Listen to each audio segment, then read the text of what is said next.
Hello అండి అందరికీ. మా మాయగారు నేను కలిపి అయితే చెరువులోకి దిగుతున్నామండి. ఆరిపోయిన చెరువులో కంటే నీరున్న చెరువులో కానీ దిగుతుంటా. తామర బొడ్లు గోయనికి దిగుతున్నాం.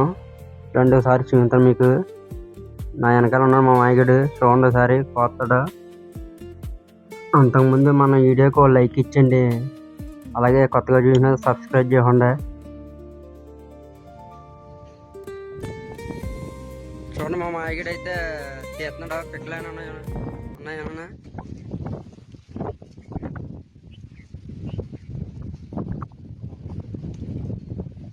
నేత ఎదరికి వెళ్తానండి. సరిగా ఏడు తొక్కుకుంటున్నాను. ఇంకా తావరబొడ్లు ముదిరితే ఇంకా చాలా బాగుంటాయండి. పిక్కలు అయితేనే తీగా పుల్లగా ఉంటాయి పిక్కలు. మీలో ఏమన్నా తినడానికి కింద కామెంట్ చేయండి. ఈ రెండు బొడ్లు కోసి చూద్దామండి ఒకసారి ఎలా ఉందో ఏటో. ఎదరికి చాలా ఉంటాయండి. ఇంకా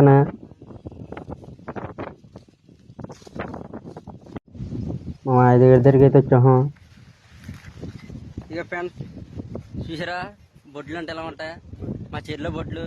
కానీ ఏడు ఇంకా తక్కువ, లేదా చాలా ఉంటాయి, చాలా తీగ ఉంటాయి తారు బొడ్లు. ఒకసారి తిని చూడండి మీరు.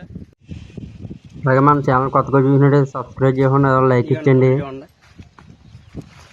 చాలా చాలా తీగ ఉంటాయి బొడ్లు అయితే. ఇవి తిని చూడండి ఒకసారి. మనం తిని చూద్దాం ఒకసారి. ఇక చూసారా ఉన్నాయా, ఇందులో పిక్కలు అయితే తెల్లగా ఉంటాయండి. ఏచల్ పిక్క టైప్.